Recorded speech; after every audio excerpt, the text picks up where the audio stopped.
Welcome back to our channel study pad. আজ আমরা আলোচনা করব নবম শ্রেণীর সম্পাদ্য চতুর্ভুজের সমান ক্ষেত্রফল বিশিষ্ট ত্রিভুজ অঙ্কন। এই চতুর্ভুজের সমান ক্ষেত্রফল বিশিষ্ট ত্রিভুজ অঙ্কন এর পূর্বে আমরা একটা নিয়মে দেখিয়েছি এবং প্লেলিস্টের লিঙ্ক তোমরা ডেসক্রিপশনে পেয়ে যাবে, চাইলে সেখান থেকে দেখতে পারো। এছাড়া আমরা 13 নম্বর অধ্যায়ের যে সমস্যাগুলি আছে সেগুলি নিয়ে আলোচনা করছি। সেখানে ত্রিভুজের সমান ক্ষেত্রফল বিশিষ্ট সামান্তরিক এবং চতুর্ভুজ অঙ্কন যেগুলি দেখানো হয়েছে সেগুলি তোমরা চাইলে সেখান থেকে দেখতে পারো। আজ আমরা কোষে দেখি 14 এর পার্ট 1, অর্থাৎ পার্ট 1 আমরা 1 থেকে 4 পর্যন্ত যে সমস্যাগুলি আছে সেগুলি নিয়ে আলোচনা করব। দেখো, প্রথমেরটাই বলা হয়েছে যে Pritam A B C D একটি চতুর্ভুজ অঙ্কন করেছে, যার A B B C C D B A এবং এ বি সি অর্থাৎ বি কোণটা বলে দেওয়া আছে। আমি ওই চতুর্ভুজের সমান ক্ষেত্রফল বিশিষ্ট একটি ত্রিভুজ অঙ্কন করি। তাহলে এখানে শুধুমাত্র অঙ্কন চিহ্ন দিতে হবে, এখানে কোনো অঙ্কন প্রণালী লেখার প্রয়োজন নেই। তাহলে এখানে চতুর্ভুজ প্রথমে অঙ্কন করতে হবে। যে চতুর্ভুজটা অঙ্কন করব সেই চতুর্ভুজের 4টি বাহুর মাপ এবং একটি কোণের মাপ দেওয়া আছে। সেখান থেকে আমাকে ত্রিভুজটিকে অঙ্কন করে নিতে হবে। ঠিক আছে, তাহলে প্রথম কাজ হচ্ছে সেই চতুর্ভুজটিকে অঙ্কন করা। তাহলে এখানে আমার যেটা শিখতে হবে যে বিভিন্ন রকম চতুর্ভুজ কিন্তু বলা থাকবে। চতুর্ভুজ থেকে ত্রিভুজ অঙ্কনের পদ্ধতিগুলি প্রায় একই ধরনেরই, শুধুমাত্র চতুর্ভুজগুলি এখানে বিভিন্ন রকম ভাবে আমাকে অঙ্কন করে নিতে হবে। তাহলে এখানে যেগুলি প্রথমে প্রদত্ত অর্থাৎ যেগুলি বলে দেওয়া আছে সেগুলি প্রথমে আমরা অঙ্কন করে নেব। দেখো কি কি বলে দেওয়া আছে সেগুলি প্রথমে আঁকি। প্রথমেই যেটা বলে দেওয়া আছে সেটা হচ্ছে এ বি হচ্ছে 5 সেমি। তাহলে প্রথমেই আমরা এ বি 5 সেমি অঙ্কন করব। এ বি হচ্ছে 5 সেমি। এ বি এটা হয়ে গেল, এর নাম দিয়ে দিলাম এ বি 5 সেমি। এরপর কি হচ্ছে, এরপর হচ্ছে বিসি হচ্ছে 6 সেমি। বিসি এরপর হচ্ছে বিসি হচ্ছে 6 সেমি। এরপর হচ্ছে বিসি হচ্ছে 6 সেমি। বিসি হচ্ছে 6, বিসি হচ্ছে 6 সেমি। এরপর সিডি হচ্ছে 4 সেমি। সিডি হচ্ছে 4 সেমি। CD 4 semi. ঠিক আছে, এরপর যেটা বলে দিয়েছে সিডি পর হচ্ছে ডিএ হচ্ছে 3 সেমি। ডিএ হচ্ছে 3 সেমি। ডিএ হচ্ছে 3 সেমি। 3 সেমি। তাহলে যেগুলো বলে দেওয়া আছে অর্থাৎ প্রদত্তগুলো আমি এঁকে নিলাম। এরপর হচ্ছে এবিসি হচ্ছে 60 ডিগ্রি। কোণ এবিসি এটা আমার যেহেতু 60 ডিগ্রি সেহেতু আমি এটা অঙ্কন করছি না। তাহলে প্রথমে আমি যে কোনো একটা বাহু নেব। ঠিক আছে, প্রথমেই দেখুন যে কোনো একটা বাহু নিয়ে নিলাম। এই যে কোনো বাহু নিয়ে প্রথমেই আমাকে 60 ডিগ্রি কোণটাকে অঙ্কন করে নিতে হবে। ঠিক আছে, 60 ডিগ্রি কোণটা মানে এখানে বি কোণটা বলেছে, তাহলে 60 ডিগ্রি কোণ অঙ্কন করতে গেলে আমাকে দেখো একটা বৃত্তচাপ অঙ্কন করতে হবে। ওই একই মাপে যেখানে ছেদ করলো সেখান থেকে আবার একটা বৃত্তচাপ।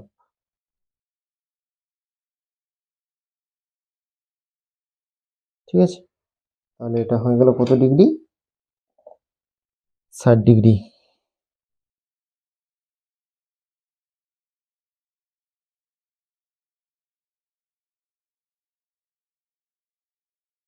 ঠিক আছে, এটার নাম দিয়ে দিলাম বি, এবিসি। তাহলে এটা হবে বিসি। তাহলে প্রথমেই আমরা বিসিটাকে ম্যাপ করে নিই। দেখো বিসি 6 সেমি। তাহলে এখানে বি আছে, এখানে সিটাকে আমি কেটে নিলাম। এরপর হচ্ছে এ বি। তাহলে এ বি তাহলে এটার নাম হয়ে গেল আমার সি, এটার নাম হয়ে গেল এ। এরপর সি বিন্দু থেকে ডি, এরপর হচ্ছে সি বিন্দু থেকে ডি, সি বিন্দু থেকে ডি আর ডি এ মানে এ থেকে ডি।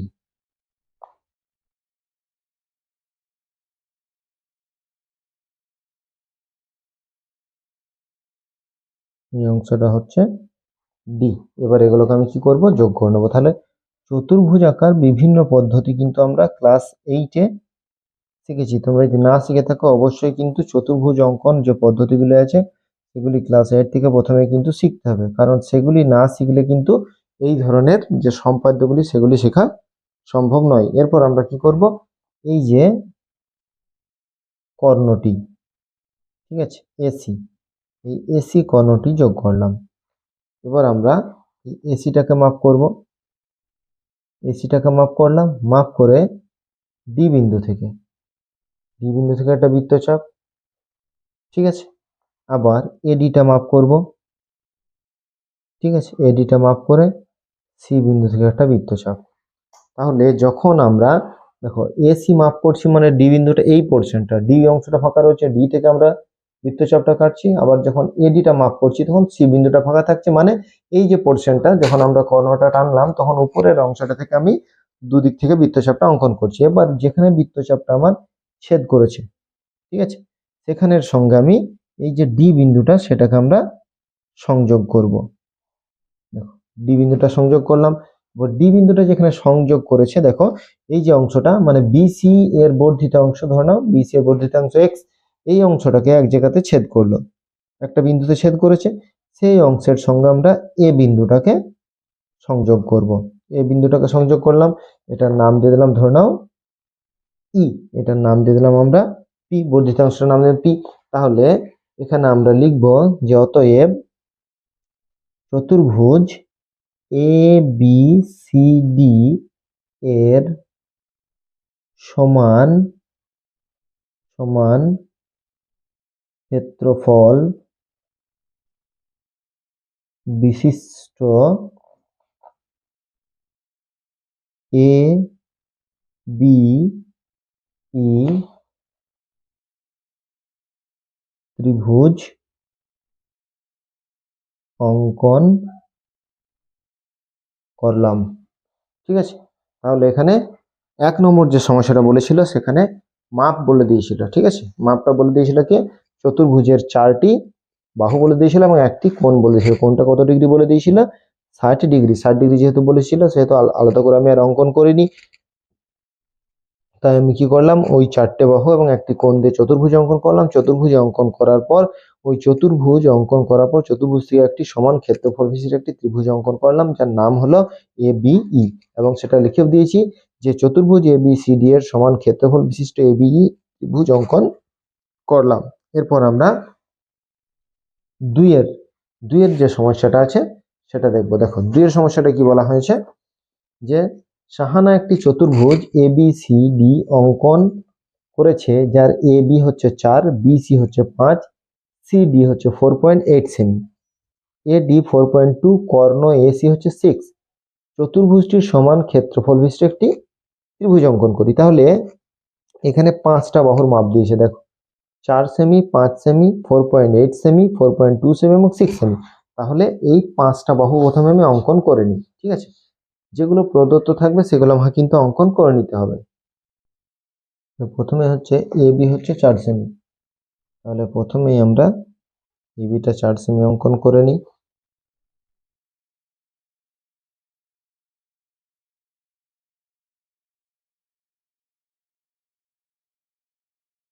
এ বিটা হয়ে গেল 4 সেমি। তারপর বলছে 5 সেমি, বিসি হচ্ছে 5 সেমি, বিসি 5 সেমি, বিসি 5 সেমি। তারপর হচ্ছে সিডি 4.8 সেমি,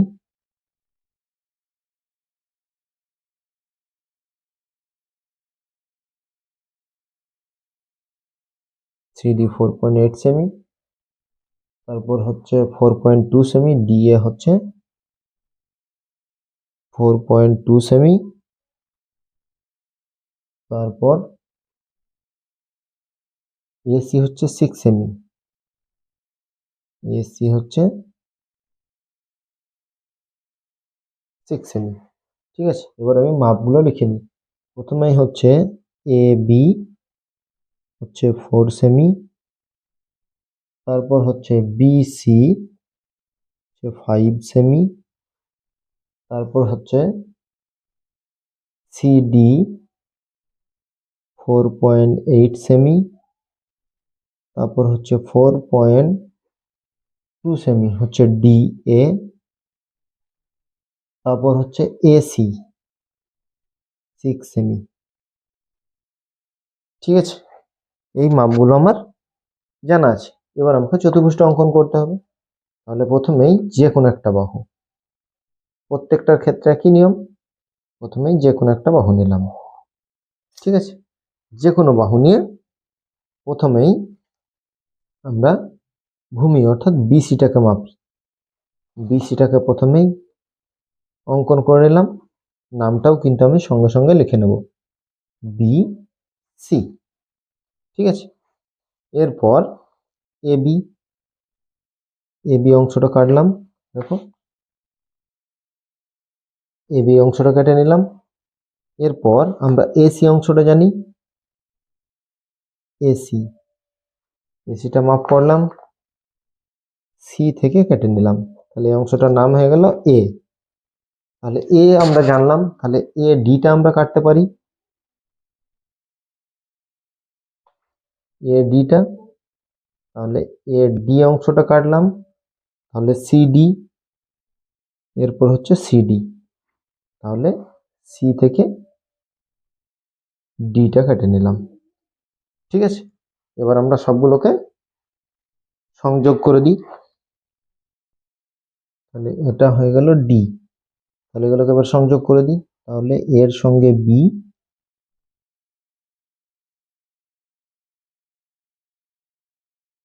এর সঙ্গে বি, তারপর হচ্ছে এর সঙ্গে ডি,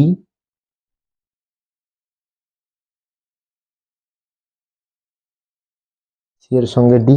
ঠিক আছে, এরপর আমরা এসি যোগ করলাম। দেখো, এসি যোগ করলাম।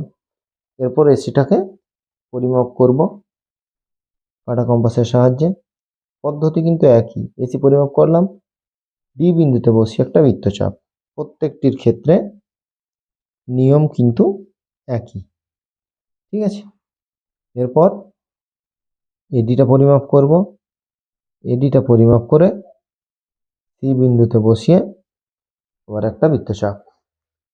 এরপর আমরা ডি এর সঙ্গে যেখানে ছেদ করছে, ঠিক আছে, যে বিন্দুতে ছেদ করছে সেই অংশের সঙ্গে ডি বিন্দুটাকে সংযোগ করব। এই অংশটার আমরা নাম দিয়ে দিলাম, এই অংশটার নাম দিয়ে দিলাম ধরে নাও ই। এই অংশটার নাম দিলাম এফ, বর্ধিত অংশের নাম এক্স, এখানে হচ্ছে এফ ওয়াই। ঠিক আছে, তাহলে এবার যেখানে এই বিসি এর বর্ধিতাংশকে ছেদ করলো সেখানের সঙ্গে এ বিন্দুটা, সেখানের সঙ্গে আমরা এ বিন্দুটাকে সংযোগ করলাম। এর ফলে আমার এ বি সি ডি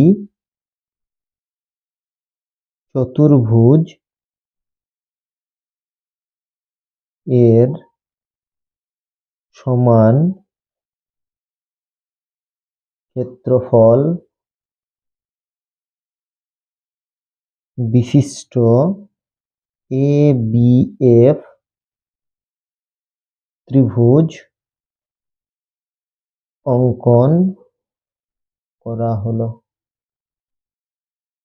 ঠিক আছে, তাহলে এখানে আমরা এবিসিডি একটি চতুর্ভুজ অঙ্কন করলাম। কিভাবে অঙ্কন করলাম, এর পরিমাপগুলি দেওয়া ছিল, 5টা বাহুর মাপ দেওয়া ছিল, সেখান থেকে আমি চতুর্ভুজটা অঙ্কন করলাম।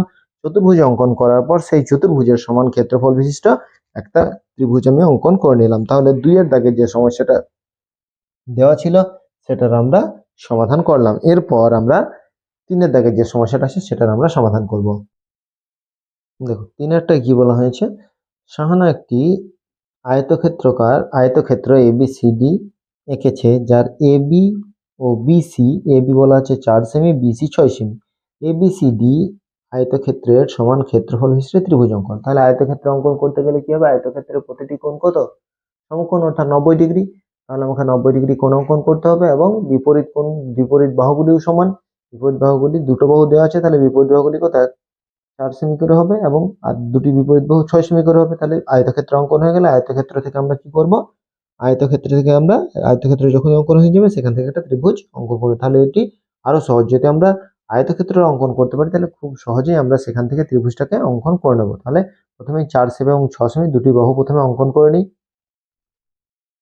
তাহলে প্রথমে হচ্ছে AB 4,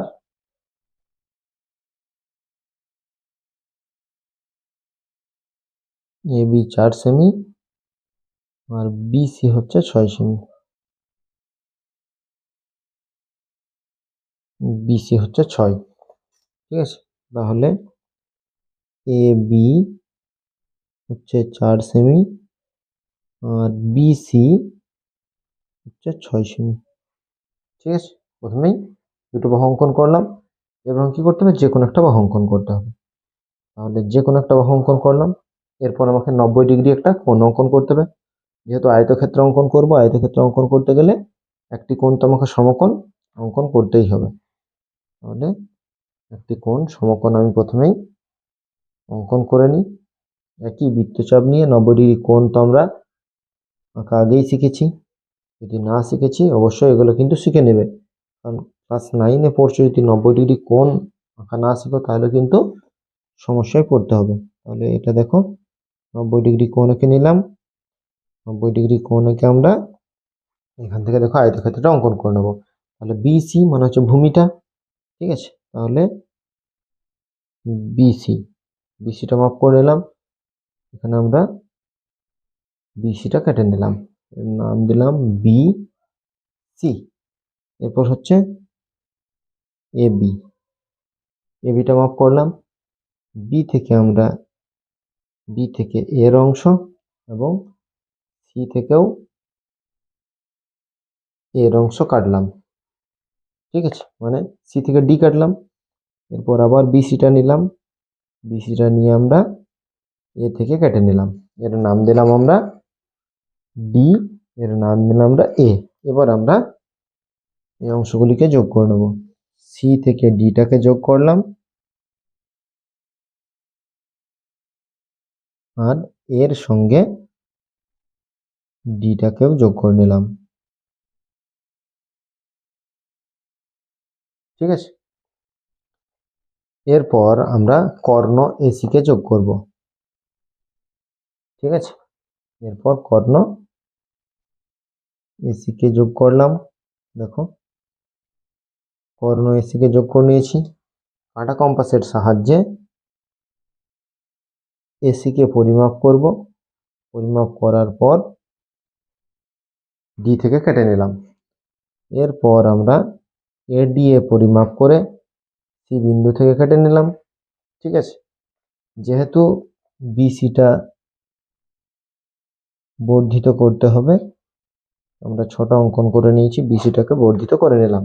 সবসময় আয়তক্ষেত্রে দেখবে যে এই যে অংশ বর্ধিত অংশটা কিন্তু সবসময় এই রেখাতেই ছেদ করবে।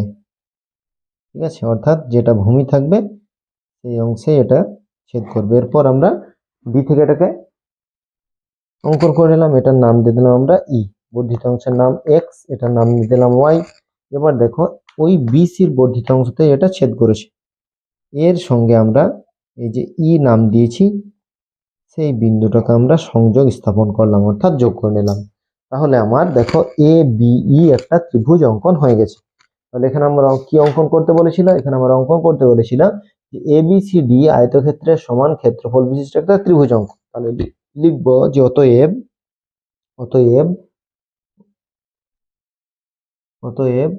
ABCD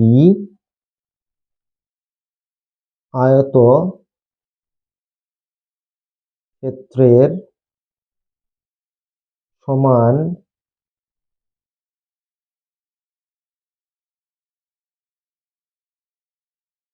ক্ষেত্রফল বিশিষ্ট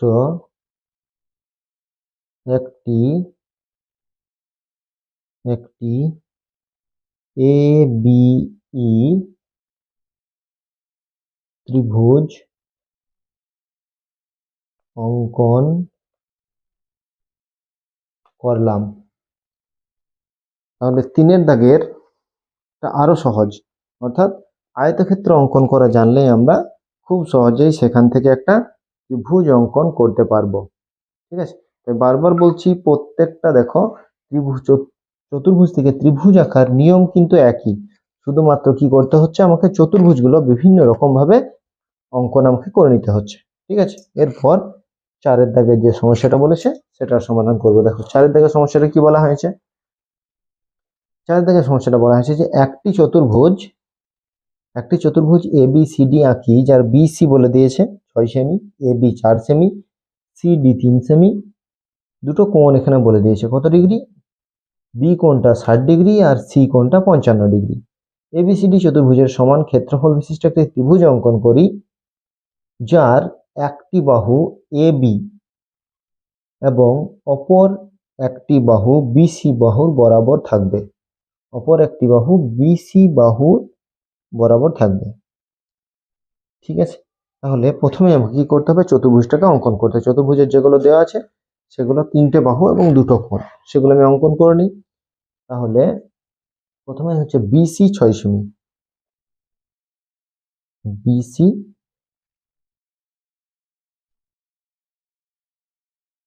6 সেমি। ঠিক আছে, বিসি 6 সেমি হয়ে গেল। তারপর কি বলেছে, তারপর বলছে এ বি 4 সেমি, এ বিটা হচ্ছে 4 সেমি। ঠিক আছে, তাহলে বিসি হলো 6 সেমি, এ বি হলো 4 semi, CD 3 semi, CD 3 semi. ঠিক আছে, সিডি 3 সেমি। তাহলে প্রথমে আমরা এটা লিখব, বিসি হচ্ছে 6 সেমি, বিসি হচ্ছে 6 সেমি, এ বি হচ্ছে 4 সেমি, তারপর হচ্ছে সিডি হচ্ছে 3 সেমি। এরপর হচ্ছে 60 ডিগ্রি এবং 55 ডিগ্রি। 60 ডিগ্রিটা আমার অঙ্কন করার প্রয়োজন নেই, 55 ডিগ্রিটা আমি অঙ্কন করে নিই। ঠিক আছে, দেখো এখানে আমরা 55 ডিগ্রিটা অঙ্কন করব, কিন্তু 0 ডিগ্রির সঙ্গে বসিয়েছি। ঠিক আছে, 0 ডিগ্রির সঙ্গে বসিয়েছি, 0 ডিগ্রির সঙ্গে বসিয়ে আমরা 55 ডিগ্রি, এখানে হচ্ছে 50 আর 60, 50 আর 60-এর মাঝে হচ্ছে 55, মানে এটা হচ্ছে 55 ডিগ্রি।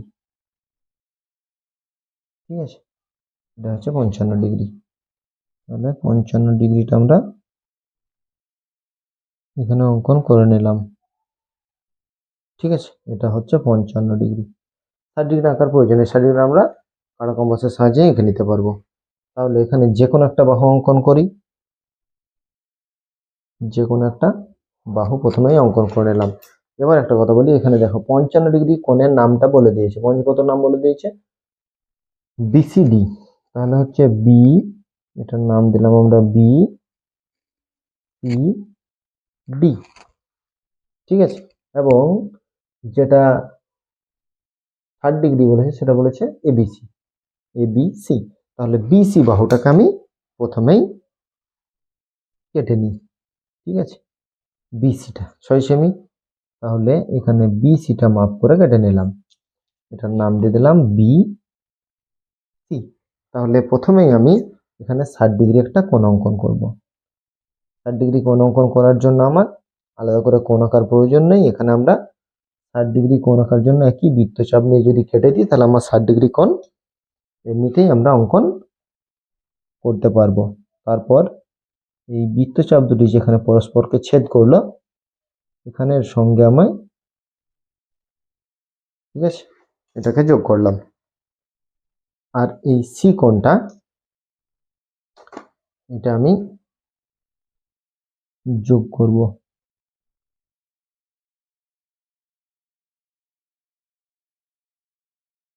সি কোণটা আমি যোগ করে নিলাম।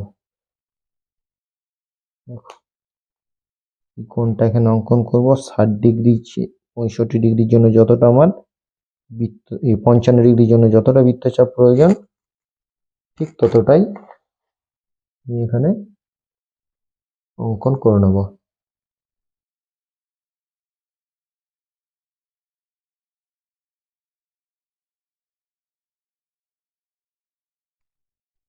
এরপর আমাকে এ বি অংশটা কেটে নিতে হবে।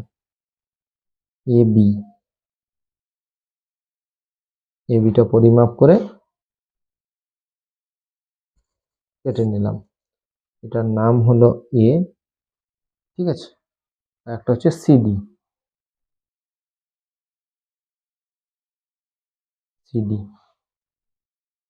এই অংশটা হচ্ছে সিডি, এই অংশটার নাম হচ্ছে ডি। এবার আমরা এটাকে জয়েন করে দেবো।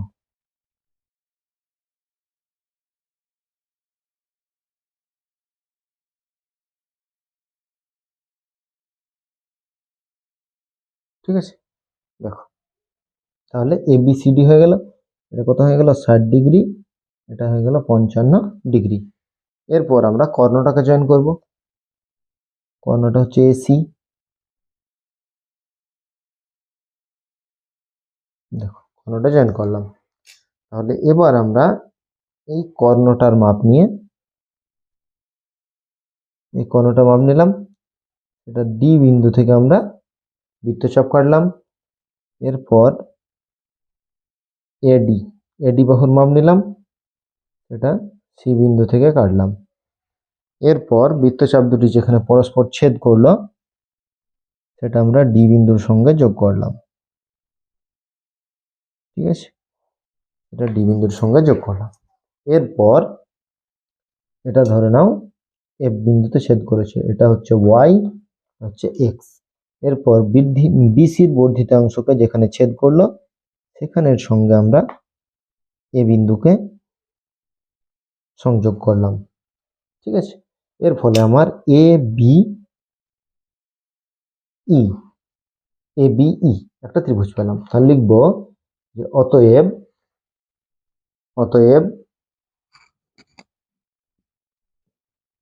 এ বি সি ডি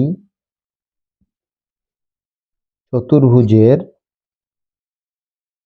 সমান ক্ষেত্রফল বিশিষ্ট একটি এ বি ই ত্রিভুজ অঙ্কন করলাম। তাহলে 1 থেকে 4 পর্যন্ত এই কোষে দেখি 14 1 থেকে 4 পর্যন্ত এই 4টি সমস্যার সমাধান আমরা পার্ট 1-এ করলাম। চতুর্ভুজের সমান ক্ষেত্রফল বিশিষ্ট ত্রিভুজ, এই সমস্যাগুলির সমাধান করতে গিয়ে তোমাদের কোথাও অসুবিধা হলে বা বুঝতে না পারলে অবশ্যই আমাদের কমেন্ট করে জানাও। আমরা তোমাদের আবারও ক্লাস করিয়ে বুঝিয়ে দেওয়ার চেষ্টা করব। যদি তোমাদের কোথাও সমস্যা হয়, বারবার বলছি, কারণ সম্পাদ্য ভালোভাবে না বুঝলে এখানে 5 নম্বর আছে এবং শুধুমাত্র অঙ্কন চিহ্ন দিতে হবে।